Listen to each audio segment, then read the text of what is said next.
Bonjour à tous et bienvenue sur cette nouvelle vidéo. Aujourd'hui, je vais vous montrer comment faire évoluer votre Guitec A20 avec un kit double axe Z de Under 3. Comme j'ai pas trouvé chez le fabricant et qu'on vient de m'envoyer gratuitement ce kit, donc le site TomTop, je vais pouvoir l'installer et on va voir ensemble ce qu'il y a d'abord dans l'emballage, faire l'installation et ensuite un test de fonctionnement. Mais avant, on n'oublie pas de s'abonner à la chaîne, d'activer ma petite cloche et bien sûr un petit pouce bleu qui me fait toujours plaisir. Et on voit ça tout de suite après le générique.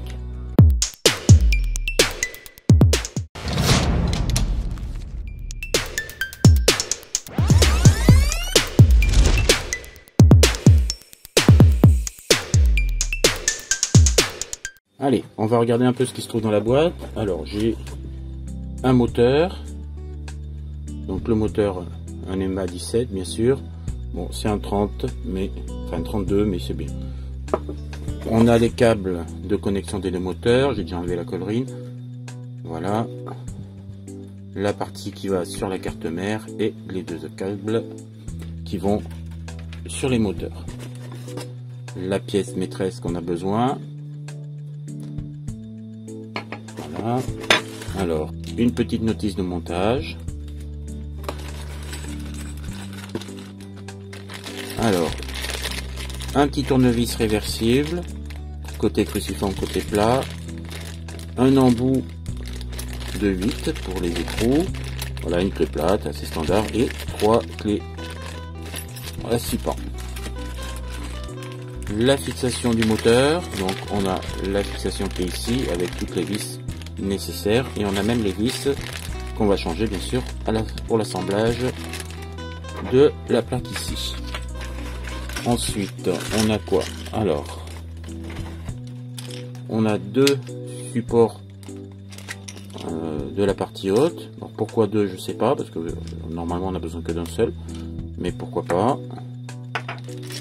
Ici, c'est le support d'alimentation normalement de la Under 3, puisqu'on doit la décaler pour pouvoir installer le deuxième moteur. Moi, j'en aurais pas besoin. Ensuite, on a quoi? Le coupleur dans la boîte, donc c'est le même que j'ai sur la Guitec. Et pour terminer, on a la barre trapézoïdale qui est un petit peu coincée dans son carton, voilà, et la barre trapézoïdale qui est la même d'ailleurs que sur la Guitec A20, parce que celle-ci elle est un tout petit peu plus longue. Et pour la partie haute, on a besoin de cet élément là, on va le mettre avec les deux vis vers le haut.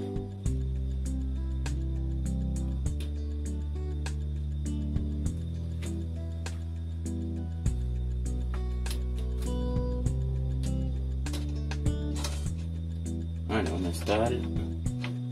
Alors, on va faire un premier serrage. Mais on va pas bloquer. Il faudra l'ajuster juste après.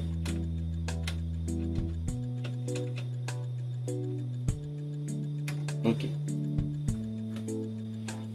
Il va falloir démonter la petite plaque qui est là pour pouvoir retirer cette vis là, qui est noyée à l'intérieur du profilé aluminium. Pour le reste, il n'y a pas de complication. On n'a pas besoin de toucher à la courroie, ni à rien d'autre.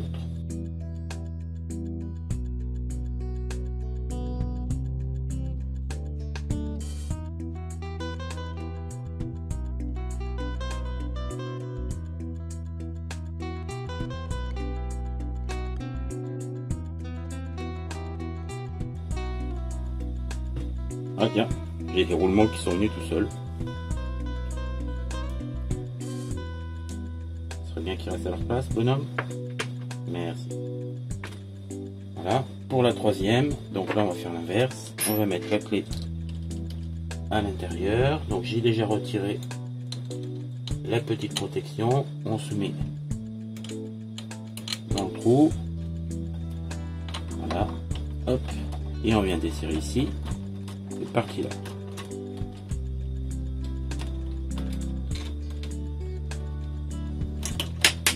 Hop. Petite vis, la petite trou, pareil, qui perd ses roulements.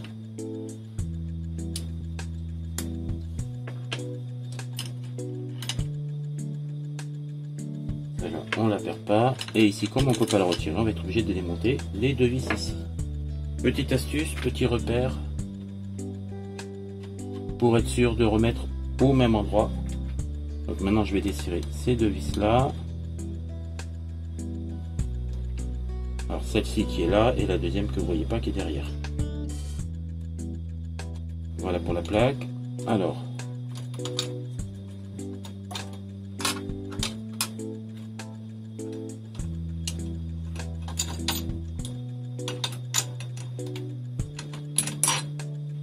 voilà pour les deux vis ici. Et on va pouvoir retirer la vis. Allez, maintenant on va installer la plaque d'origine. On se remet bien au point de repère, comme ça c'est plus facile pour remettre la vis.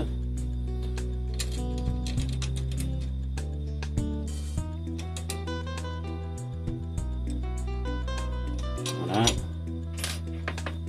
La deuxième à ce niveau-là.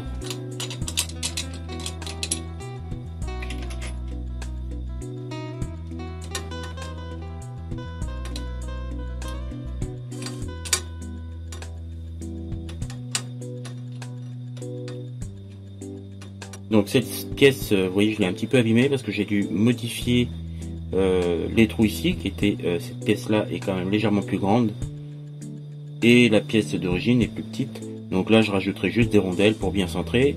De toute façon, on sera quand même bien aligné. Je vérifierai avant de bloquer le tout. Donc là, on va pouvoir passer au remontage.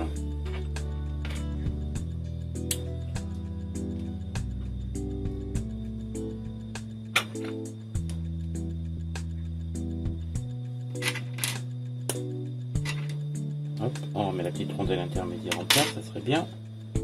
Ici on a l'excentré avec le petit éton qui va rentrer à l'intérieur.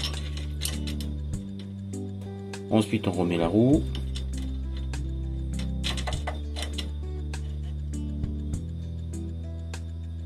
Et on met bien sûr la nouvelle entretoise. Et comme on va mettre une rondelle de l'autre côté, on va en mettre une ici aussi. Comme ça, on ne sera pas embêté. Voilà, on met ça ici. Et là, on n'a pas besoin de rondelle. On va pouvoir mettre l'écrou directement. Alors, ici, on va mettre la grande vis avec la première rondelle. La deuxième rondelle pour compenser cette partie-là. Ensuite, on met une entretoise neuve. Voilà, comme ça, elle passe pas à travers le trou. Deuxième, on va mettre une roue. Voilà. Je vais retirer un petit peu la vis. Pour positionner, pas être gêné pour positionner le reste. Donc, on met l'entretoise d'origine. Voilà, et on vient insérer ça dans le trou. Voilà, et on a la marge. Donc là, on va pouvoir remettre un écrou frein pour maintenir le tout, mais on va pas le bloquer parce qu'on va positionner, on va installer le deuxième. Donc, entretoise neuve, la vis avec la rondelle que j'ai rajoutée, bien sûr. Voilà, deuxième rondelle derrière pour équilibrer par rapport à là, et là, bien sûr, il faudra remettre la même épaisseur que les rondelles. L'entretoise qui est fournie dans le kit. La roue,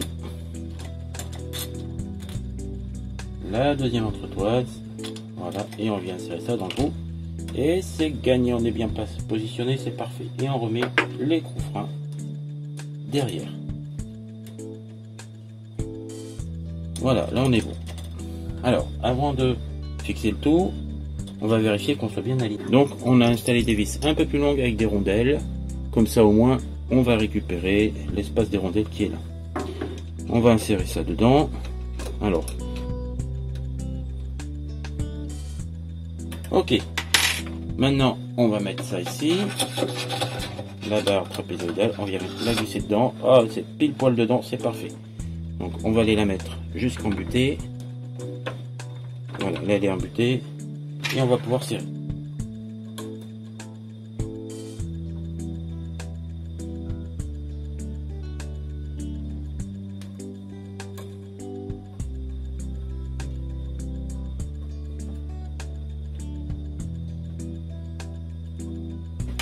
Et voilà. Maintenant, on va pouvoir serrer toutes les vis qui sont là puisqu'on est bien aligné.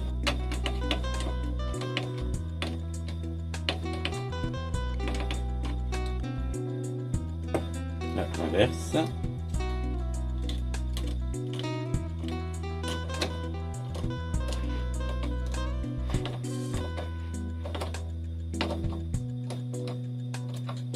Ok, quand même le régler pour que notre roue puisse toucher correctement.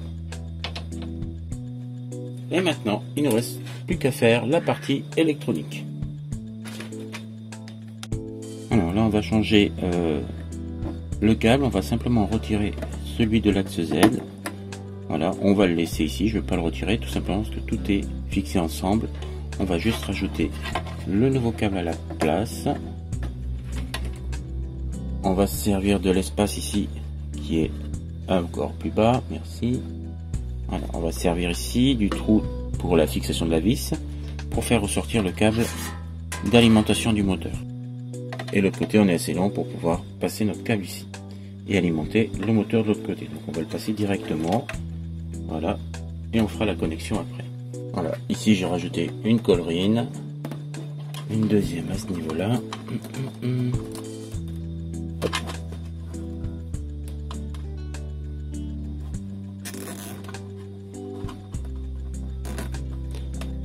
Quoique non, c'est pas ici que je vais le mettre.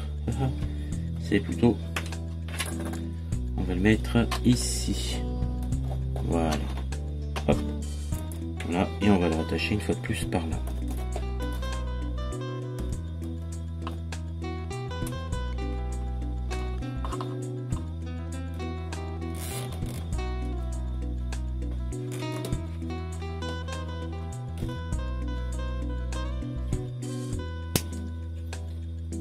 Alors pour le deuxième câble, voilà, lui on va aller l'attacher ici comme on a assez de longueur, de manière à ce qu'on tire pas trop dessus.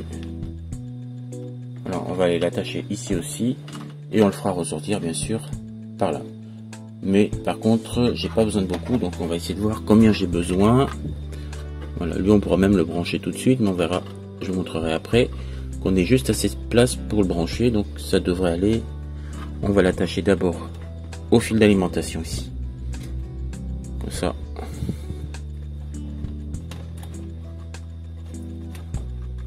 Allez, viens là, hop, voilà, il n'y en a pas un qui saute, voilà.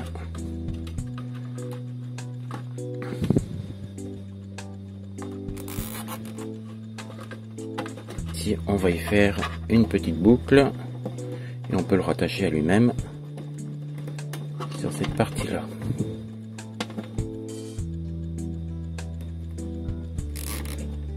Allez, hop, la petite boucle à l'intérieur.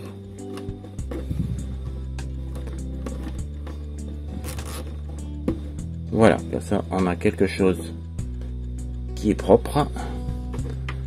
On coupe les collerines et maintenant on peut remonter la plaque. Maintenant on a fini, on va passer la connexion des moteurs. Donc le premier, pas de problème, celui-ci on a juste à le brancher. Voilà, le deuxième qui est là, on va déconnecter le câble ici et on va prendre le deuxième qui est là et on va venir le connecter à la place. Donc on va rentrer le surplus, on l'attachera, on verra après.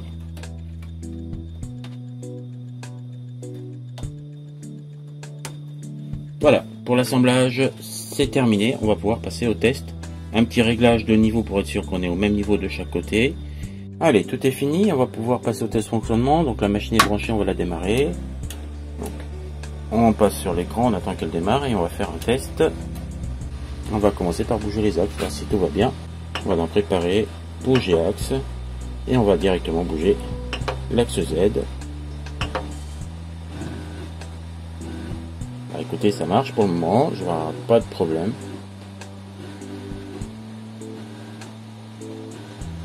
Et voilà, cette vidéo arrive à sa fin. Bon, est-ce qu'on a pu dire que c'était facile? Non, il y a quand même quelques modifications, comme j'ai dû élargir les trous sur une pièce, comme vous avez pu voir dans la vidéo. Mais j'ai dû aussi, hors caméra, régler le contrôleur moteur. Mais sinon, dans l'ensemble, ça fonctionne très bien. D'ailleurs, on la voit derrière, elle est en train de fonctionner. J'ai apporté peut-être 2-3 petites modifications supplémentaires. Mais sinon, dans l'ensemble, ça fonctionne. Voilà, donc si cette vidéo vous a plu, bien sûr, on laisse un petit pouce bleu, le petit commentaire si vous avez des questions, et je vous dis à la prochaine vidéo. Salut, ciao ciao.